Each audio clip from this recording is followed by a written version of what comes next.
It's your girl Key, and I'm back with Miss Asia. We are in Louisiana. We're at her apartment slash dorm. Well, this ain't a dorm because it ain't free.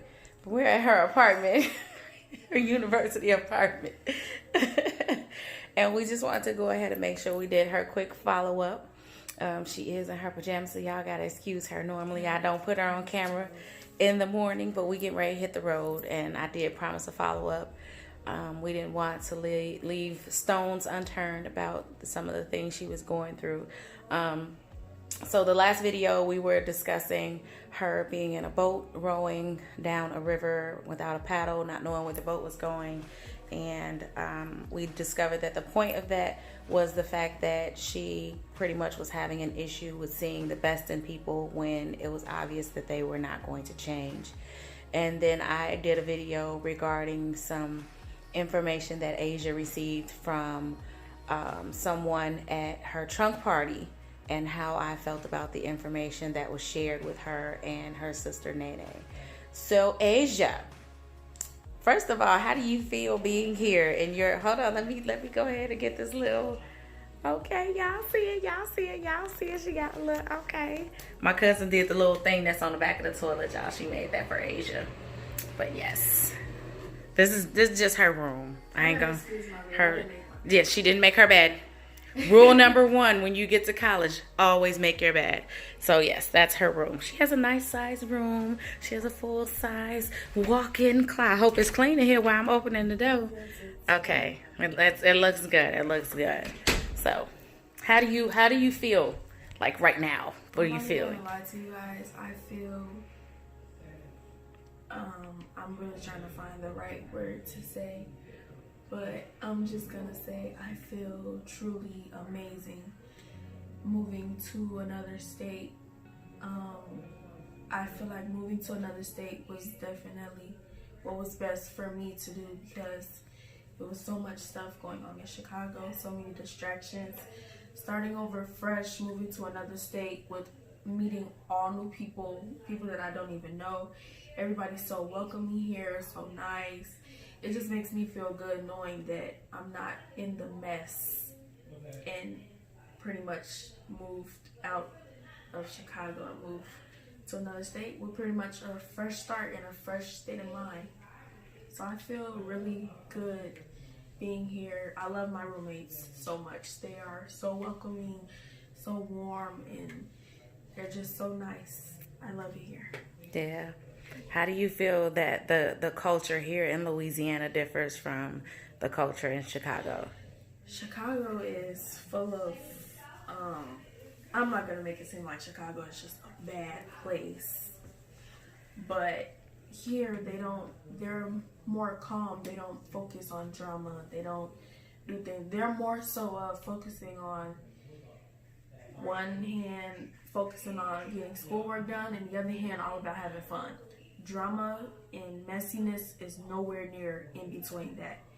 They have a place where they have fun, and they have a place where they do work, and if you don't understand anything, they're definitely there to help you.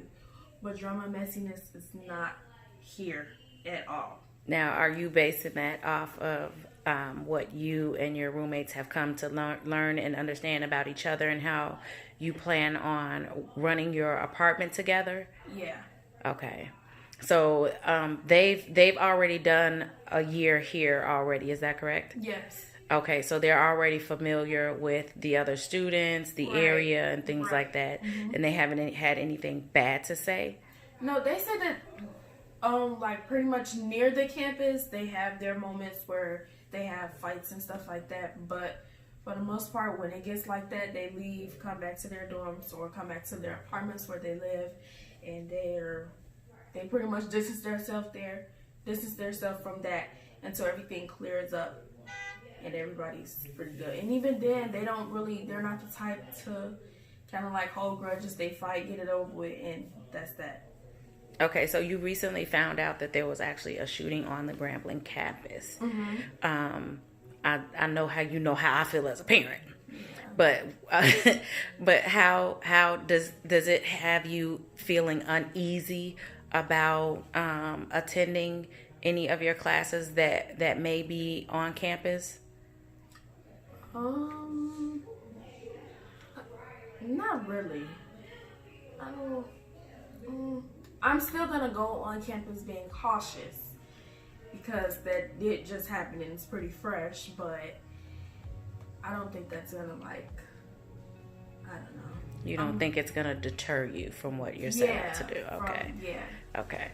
Did I use the right word? Deter Yeah. you? Okay. Yeah. Okay. I'm just making sure. Yeah. Okay. So we're gonna switch gears here, and I don't want you to lose the momentum, but we have to ask as a follow up, what came from the issues that you had that you were having with your father? What do you mean? So what was the end result? Will you be talking to him while you're in school? Will he be visiting? Like what's going to happen as the path forward? Because he was one of the things that you were struggling with in your last video. I had to, first of all, I had to ask God to guide me through this relationship with my father and pretty much give me the right words to say to him as far as his behavior goes.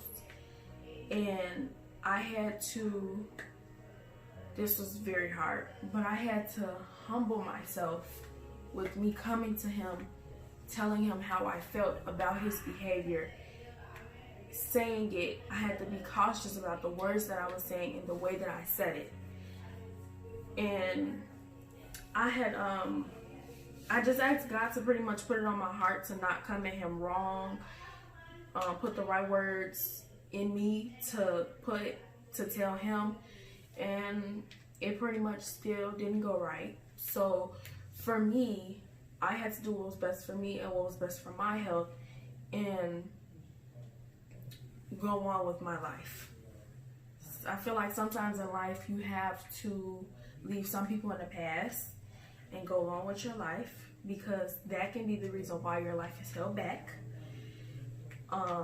And I wouldn't necessarily say I feel no remorse for pretty much cutting him out of my life, but I will say that my life has been 10 times better with me pretty much removing him out of my life, and with me getting here, meeting new people. It pretty much takes my mind off it a lot. I'm happy, honestly.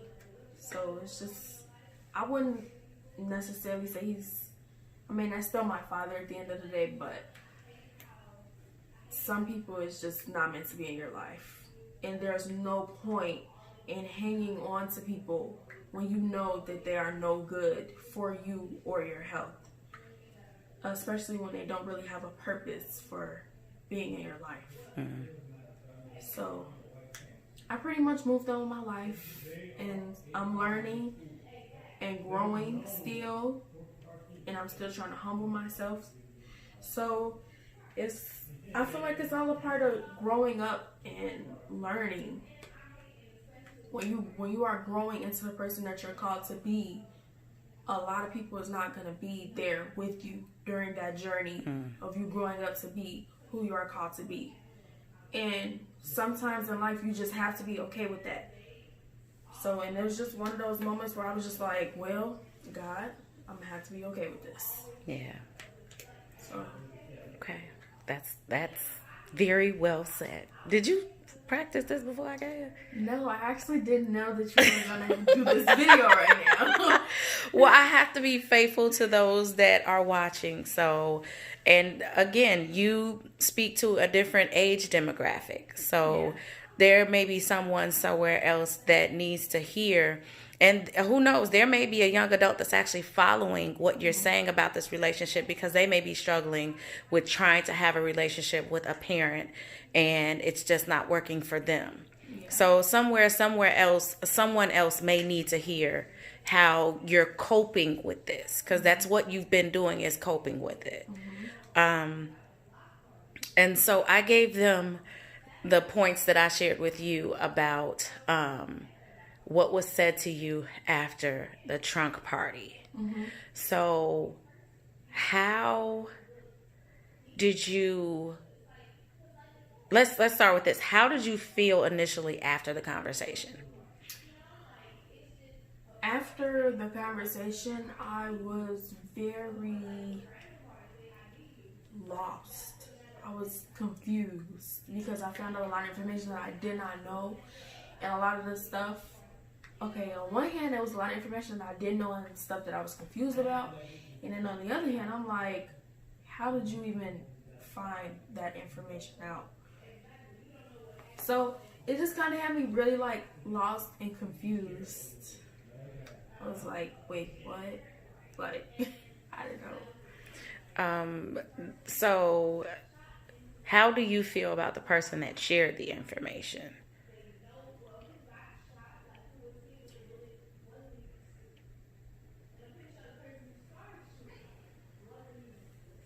That's just a person that's not really trustworthy of holding business.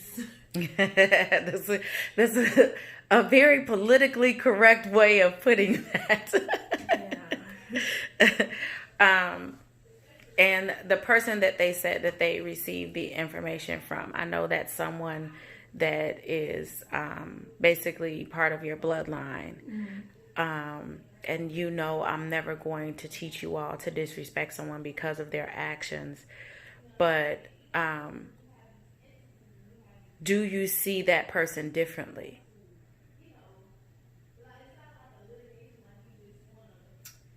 I wouldn't necessarily say that I see them differently. I am very surprised, but I wouldn't say I see them differently. But when you know someone, you have to treat them accordingly. So considering that that person said that they got all of their information from them, it kind of just has me like, I'm gonna be cordial when I see you, but for those reasons, I feel like we shouldn't hold like any deep conversations with each other or anything like that. You're still my family at the end of the day, and I still love you, but for that reason, I have to be cordial with you now, and I have to love you from a distance. So no hard feelings, no love lost, but you kind of did some things that might have affected a lot of people, and that just wasn't right in itself. Yeah. So, yeah. You got some good answers, and you ain't even started the first class. All right now, come on through. You're gonna have to keep this going because someone else may need to hear some of the things that you have to say. Yeah. And you got the tools with that expensive laptop that's coming. So I think that you, and this is just me looking. I understand I'm your mom, but at the same time, you know, I absolutely love to, even when we sat in real talk and coffee communication, to hear you all advise each other in a positive way has always been something that I've absolutely loved about you guys, you and the other youth and young adults that we've dealt with.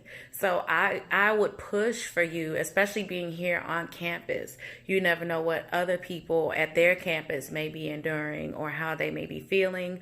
Or if somebody may just be missing home and you have a few tips, you know, just to help them to cope with the fact that they're away from home. I know you seem to be amongst some popular people here, and then you were given a few people before you even left because we knew people in Chicago that knew people that were already here. So, but there may be someone that went to school, they're new, and they don't know anybody. Just some encouraging words to them every now and then, and I just feel like just share, just in case someone needs to hear something that you have to say. So it sounds to me like with everything that we've had to go through, the tears, the hugging, the praying, and everything, with everything that we've had to go through, that you've come out on top. You're here, you feel great, you're amongst a different circle. In a sense, this forced you to actually break your circle in a sense. Because while you were there, it was coming through your phone. And I think a lot of times we skip over the fact that certain things can come through a phone that change the dynamics of our day, that change the atmosphere of the home we're in. And I think that here, this may be a little bit, I was a little bit different when I woke up and saw your phone was on 100%. Yeah. I was like, oh my God, her phone is actually charged. Yeah. So, I mean, that little changed me because you know how I am. Your phone is never charged. I'm having a fit. You on 2%, but you halfway across the world. Like, I ain't got time. So, I feel great about your change myself. I was a little leery about leaving you, but I'm a mama before anything, so I'm supposed to feel that way. But coming through the door today, you had like a little glow, like, I'm up. Yeah. You see, Nene was like, are you feeling okay? Yeah, Lainey had texted me. She was like, good morning, are you woke? And I was like, yeah.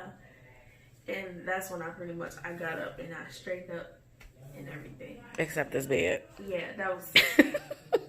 Yeah, that's a different story. So, real quick, let's just...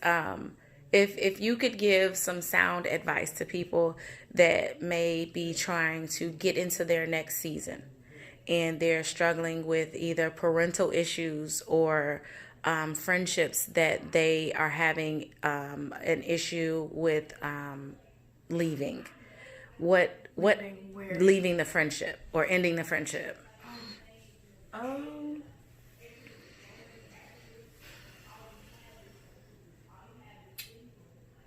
It's not going to be easy, especially when you know that the love that you had for that person was stronger than ever. I can honestly say it's not going to be easy, but you do have to ask God to heal you through that process of having to let that go, because if it's not good for you, I feel like it's not worth it if you know that it's gonna destroy or disturb your peace.